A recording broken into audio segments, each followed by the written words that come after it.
Pernahkah kamu sadar bahwa setiap kalimat itu punya struktur yang rapi? Ada bagian awal yang disebut dengan theme, ada bagian inti yang disebut dengan mood, dan ada sistem makna yang disebut dengan transitivity. Mari kita bahas satu persatu. Yang pertama adalah theme rim. Theme merupakan bagian awal kalimat atau topik utama yang akan dibahas, dan rim merupakan bagian setelahnya atau informasi baru terkait topik utama yang akan dibahas. Contohnya bisa dilihat pada layar. Eri merupakan theme karena merupakan topik utama yang akan dibahas. Has finished his study merupakan rim karena informasi terbaru akan topik utama yang akan dibahas.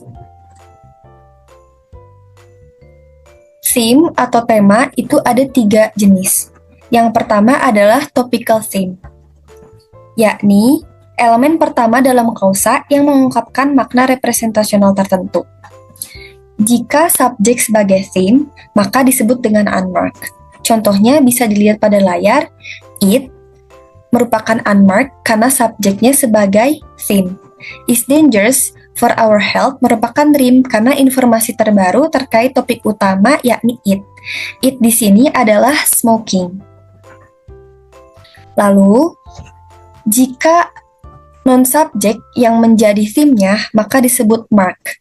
Bisa dilihat pada layar, contohnya, yesterday itu bukan subjek, maka disebutnya sebagai mark.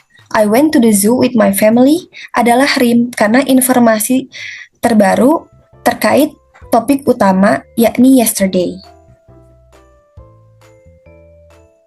Untuk jenis tema yang kedua adalah interpersonal theme, yakni bagian interpersonal dari tema dan sering digunakan untuk menunjukkan penilaian pribadi penulis atau pembicara terhadap makna ataupun untuk menonjolkan sudut pandang penulis.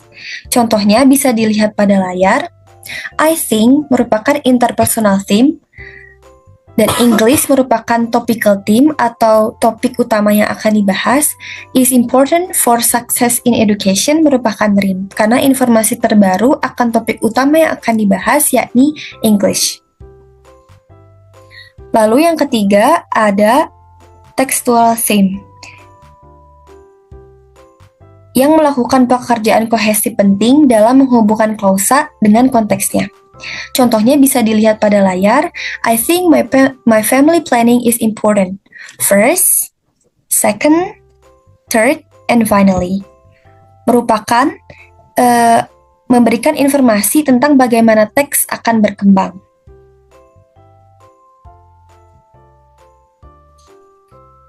Berdasarkan pilihan theme atau tema dalam teks, perkembangan di mana teks mengembangkan ide-ide yang disajikan dapat diklasifikasikan menjadi 3. Yang pertama adalah pola zigzag. Isi tema kalimat atau klausa kedua berasal dari isi rim sebelumnya dan seterusnya. Contohnya pada layar, once upon a time, there was a man who lived in a countryside. He, maka dari itu yang dibahas pada paragraf selanjutnya adalah a man atau rim dari paragraf pertama dan kalimat pertama. He atau a man itu sendiri had 3 daughters. Lalu di paragraf selanjutnya akan membahas tentang rim yang ada pada kalimat pertama paragraf kedua. The youngest daughter atau daughters itu sendiri was so beautiful. Lalu patterns yang ketiga atau pola yang ketiga adalah pengulangan tema.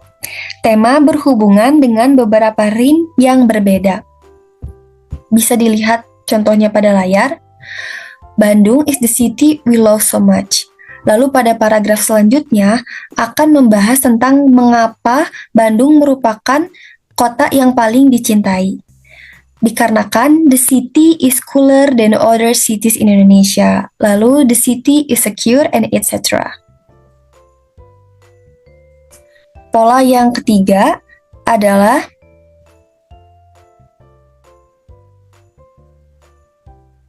the multiple theme patterns. Dalam satu kalimat ada theme dan ada rim. Maka untuk theme pada kalimat pertama di paragraf kedua berasal dari topik dari rim pada kalimat pertama paragraf pertama, dan seterusnya.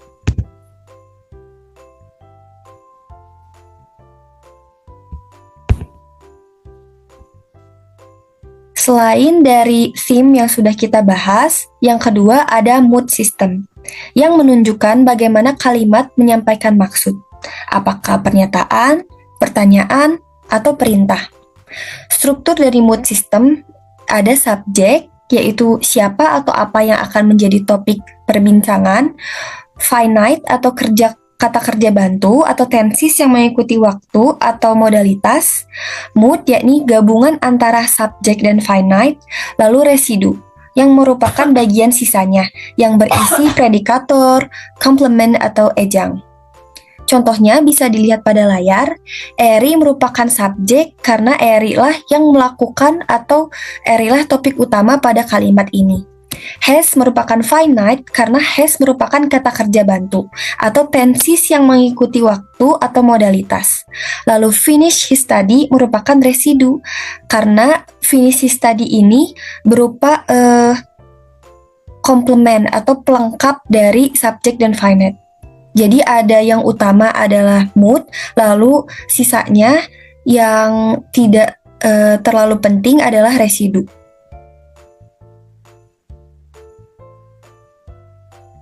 Selain mood system, ada juga transitivity. Transitivity system menjelaskan jenis proses dalam kalimat. Ada beberapa tipe proses. Yang pertama, material process, yaitu tindakan atau aksi. Misalnya run, eat, build. Lalu yang kedua ada mental process, yakni pikiran atau perasaan. Misalnya think, love, believe. Lalu yang ketiga ada relational process, yakni hubungan atau identitas, misalnya be, have. Lalu yang keempat ada verbal process, yakni ucapan, misalnya say, tell. Lalu yang kelima ada behavioral process, yakni perilaku, misalnya laugh and cry. Lalu yang terakhir ada existential process, yakni keberadaan, misalnya there is atau there are.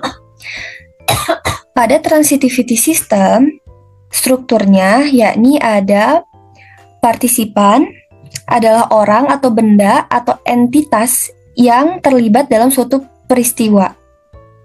Misalkan bisa dilihat pada contoh, many student adalah partisipan. Sementara itu, ada juga yang disebut proses. Proses adalah kata kerja utama yang menunjukkan jenis tindakan, pikiran, ucapan, keadaan. Contohnya bisa dilihat pada layar, where merupakan proses. Lalu yang terakhir adalah circumstance, yakni keterangan tambahan yang memberikan informasi tentang waktu, tempat, cara, atau alasan suatu proses terjadi. Bisa dilihat pada layar, contohnya to school adalah circumstance karena merupakan keterangan tempat di mana many students wear uniforms. Sekian presentasi dari saya, mohon maaf jika ada kesalahan. Wassalamualaikum warahmatullahi wabarakatuh.